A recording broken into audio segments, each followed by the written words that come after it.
안녕하세요. YCN 시청자 여러분. 운명 떴다방 시간입니다. 저는 이경진입니다. 지난 시간에 두 분 역학자 선생님들을 모시고 운명에 대해서 잠시 얘기를 나눴는데 주로 풍수 얘기를 많이 했었죠. 그때 말씀을 이어서 오늘 또 다시 두 분을 모셨습니다. 먼저 풍수를 하시는 풍산 김기학 선생님이십니다. 네, 반갑습니다. 김기학입니다.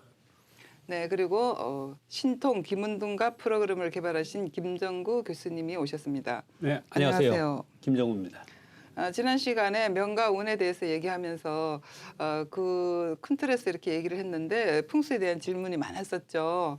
그래서 우리 풍수 선생님이 많은 얘기를 해주셨는데 오늘은 제가 명과 운에서 우리 명과 운을 따로 논하지 않습니까? 명은 하늘에서 받은 명령, 그 명령대로 가는 것이 운세, 그죠?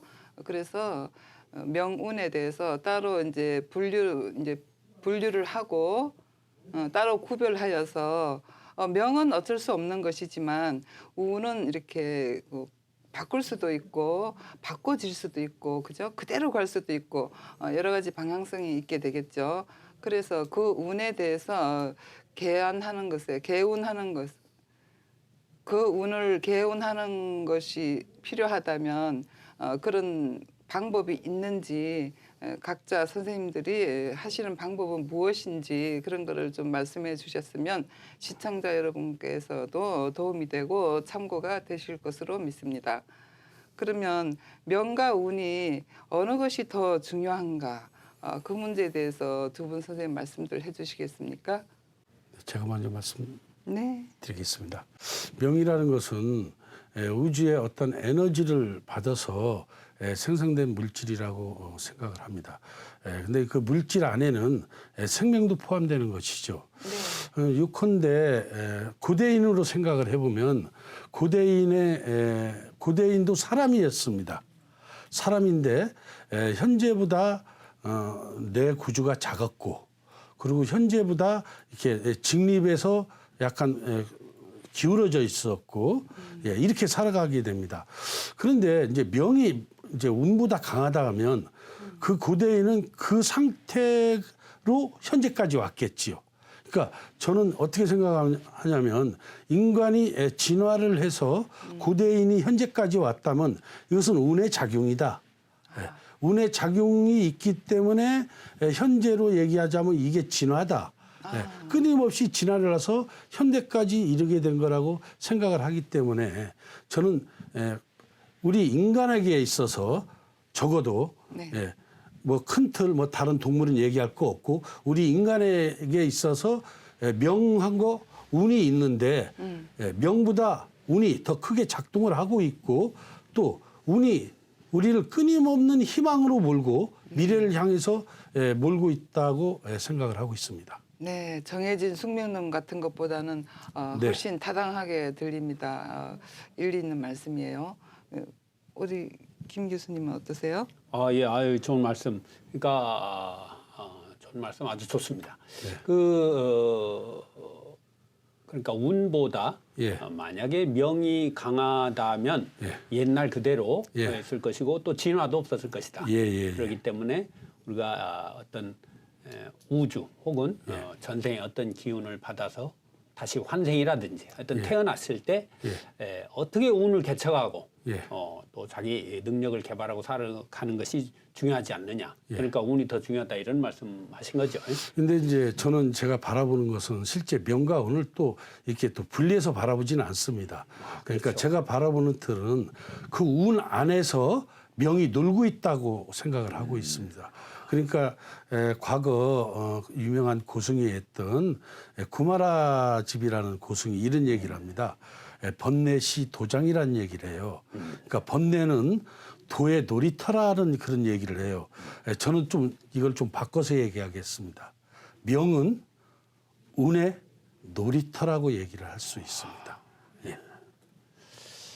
아까 그렇죠. 인간을 한번 생각해 봐야 되겠네요. 인간에 대해서 우리가 어떤 운과 또 태어난 명을 말씀하셨는데 사람이 어떻게 해서 태어나는가 예.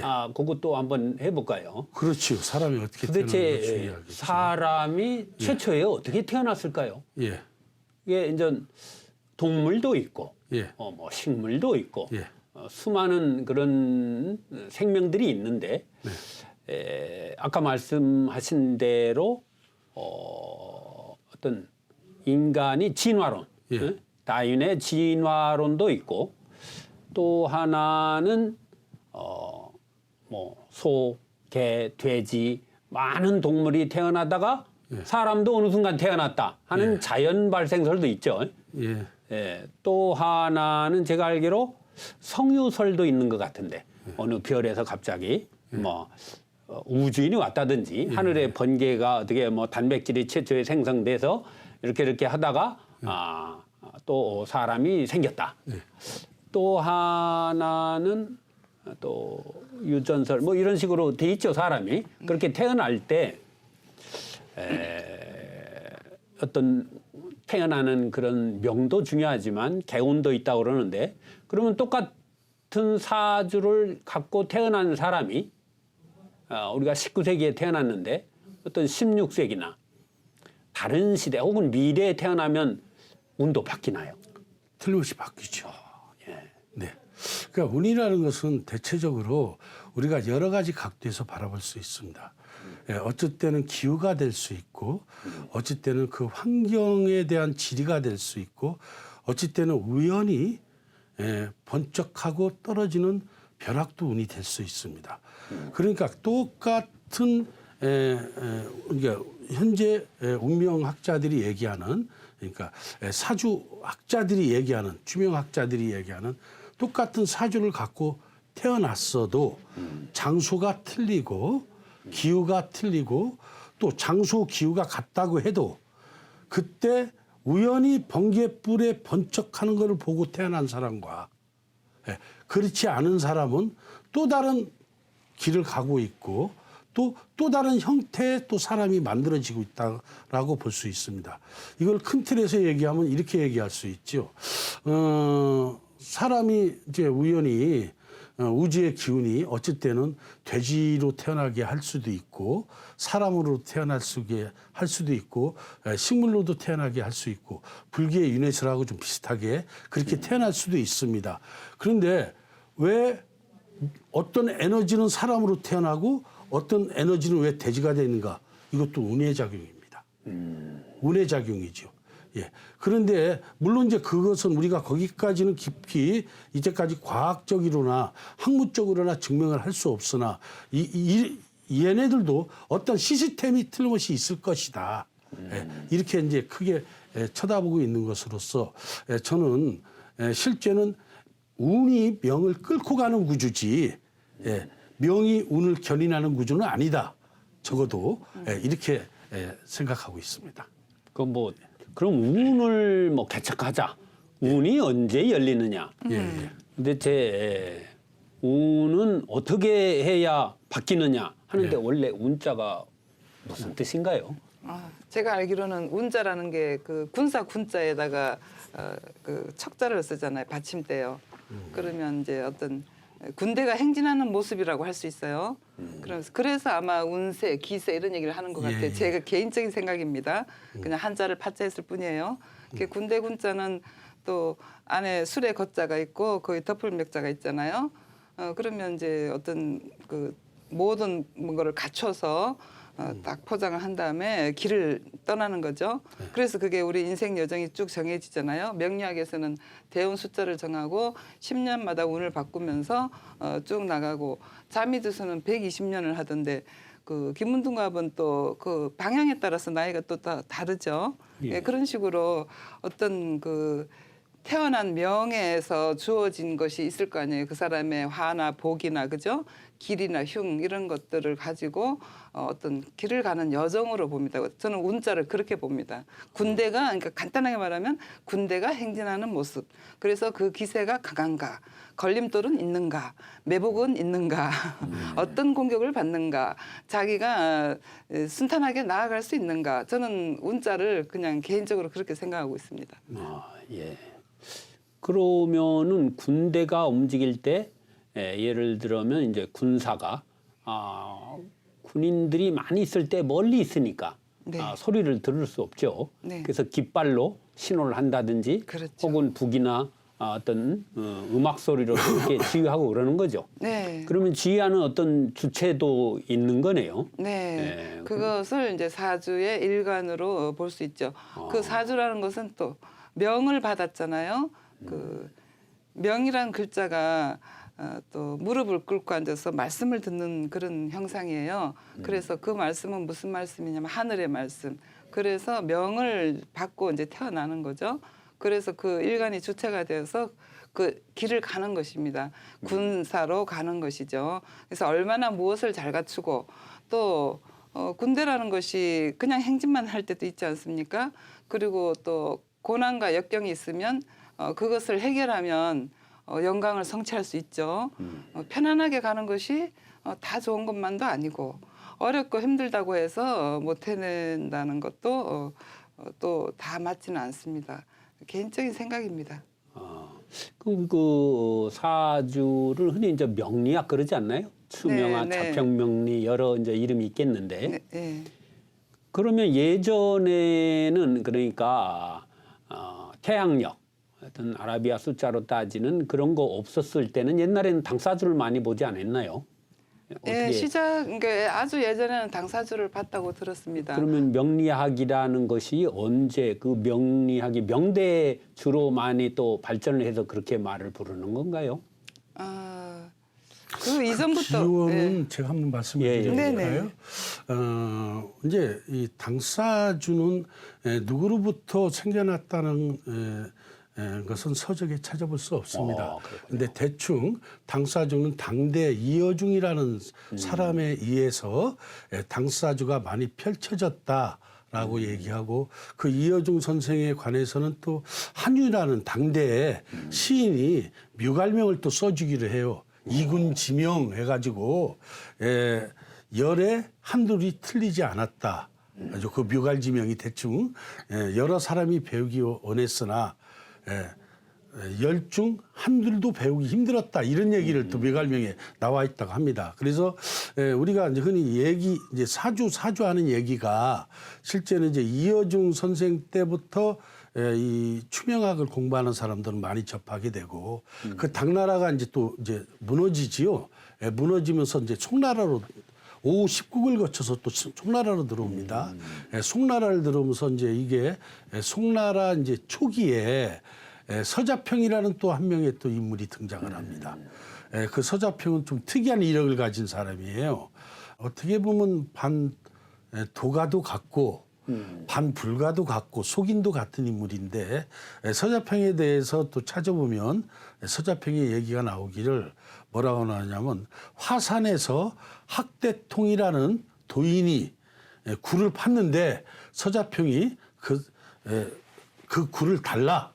그래서 거기서 공부했다라는 설이 있습니다. 그 서자평에 의해서 이제 현재 우리가 쓰고 있는 육친으로 일간으로 사주를 보는 그런 것들이 이제 정립이 되지요. 예.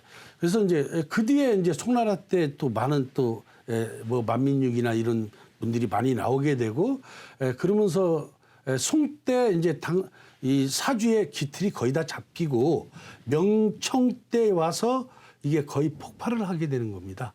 실제는 폭발을 하게 되고 이제 이렇게 오게 되는 거죠. 그런데 오는 과정에서도 많은 또 어려움이 있어요. 어떻게 어려움이 있냐면 이 사주라는 것을 이제 어떤 분은 학문으로만 공부하시는 분이 계시고 어떤 분은 또 실제 실전으로 공부하는 분이 계시고 실제 또 그렇습니다. 그런 이제 차이가 서로 또 가는 길을 또 틀리게 하고 있지요. 그래서 현재 이제 사주를 저도 이렇게 뭐 대충 뭐 풍수를 하니까 풍수를 하려면 또 사주를 또 어느 정도 잘 알아야 됩니다. 이렇게 공부하거나 주위 사람을 쳐다보면 사주를 용신이나 격국을 통해서 학문적으로 분석을 하는 파가 있고 제가 보는 큰 틀에서 이건 제가 본 기준입니다. 어떤 분은 용신이나 격국을 무신을 하지 않되 큰 비중을 두지 않고 사주에서 흔히 얘기하는 신살이라는 것들. 신살. 신살은 12신살도 있고 뭐 여러 가지 살들이 수도 없이 존재하지요. 김은동갑 하니까 신살이 다 아실 겁니까? 그런 것들을 또 통해서 또 보는 파들이 있고 두 개 파들이 이렇게 현재 양분되어 있는 것 같습니다.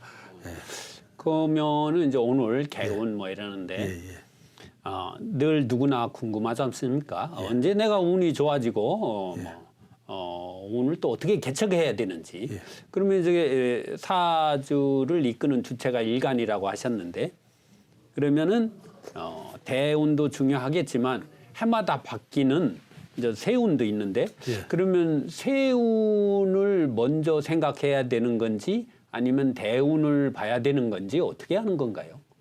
네, 대운을 먼저 전체적인 틀을 그죠?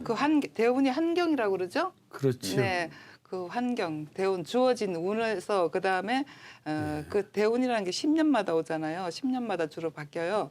그러면 이제 그 10년에서 예를 들어서 무신 대운이 왔다. 그러면 무신이 그 사주에 어떤 영향을 미치나 어떤 환경이 되는가를 살피고 그 다음에 이제 세운이 오면 또 그들의 관계는 무엇이고 나와의 그러니까 일간과의 관계는 무엇이고 이렇게 봐야 한다고 봅니다. 그걸 이제 크게 정리를 하면 제가 보는 방법은 그렇게 보고 있어요. 사주라는 큰 틀, 일간을 중심으로 만들어진 사주는 아주 필연적입니다. 바꿀 수가 없지요. 근데 이제 그 밑에 깔리는 대운은 그 필연적인 그 에너지하고 끊임없이 연관성을 갖고 있어요.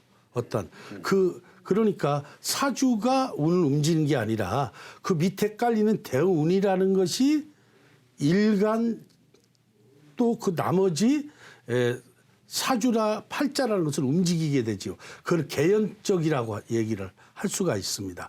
그러니까 그 개연성이 필연성을 움직이게 되고 또 그 개연성과 필연성을 또 재밌게도 뭐가 움직이냐면 이 세운은 저는 우연성이라고 얘기해요. 우연성이 움직이게 되는 그런 이제 큰 틀로 되어 있죠. 그래서 제가 보는 사주의 틀은 어떻게 갖고 있냐면 이 명이라고 하는 사주는 특히 일간이라는 것은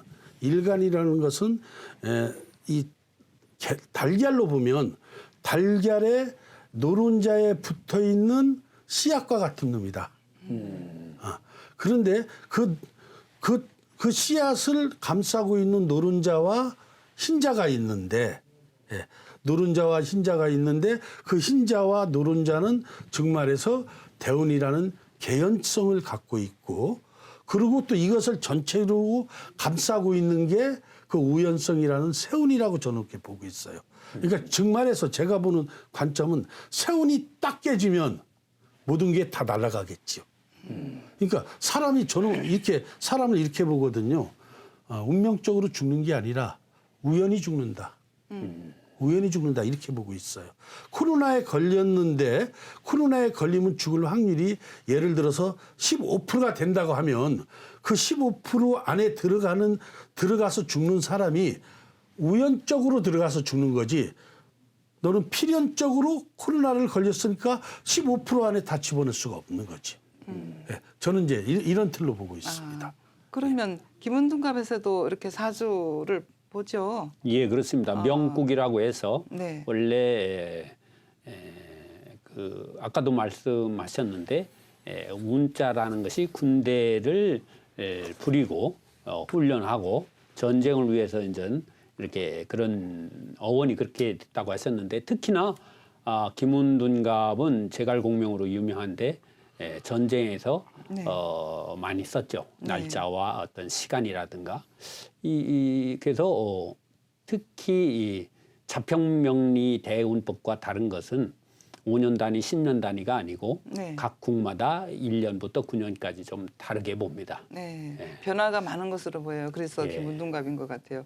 기이한 학문이죠. 거기서도 그러면 그 대운 궁에 따른 대운을 보는 거네요. 네, 그렇습니다. 그러면 명리학에서 말하는 대운의 그 간지처럼 거기도 간지가 적혀 있어요? 예, 그렇습니다. 아, 이제 중국 기문에서는 시간을 시종이라고 해서 처음과 끝의 어떤 마무리, 이 열매로 보는데 홍국김은 일가, 일주를 기준으로 하는 화담 서경석 선생이 만든 일가기문에서는 인사로 해서 좀 더 명국으로 해서 다양하게 봅니다. 네. 그러면 일반 명략과 그다음에 풍수, 기문 이런 것에 공통점과 차이점이 있을 텐데 제가 생각하기에는 풍수랑 기문둔갑은 물론 시간도 보겠지만 그 방위, 장소 이런 게 굉장히 많은 작용을 할 것 같아요.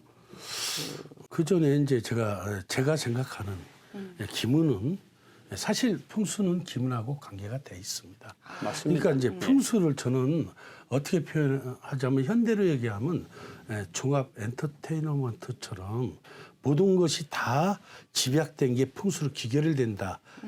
제가 풍수인으로서 이렇게 얘기하면 좀 너무나 크게 얘기했나요? 근데 제가 풍수를 바라보는 바는 바로 이겁니다. 그래서 저는 풍수를 좀 잘 하기 위해서 실제는 사주나 기문이나 뭐 주역도 조금, 유김도 조금, 육휘도 조금 끊임없이 할 수밖에 없습니다.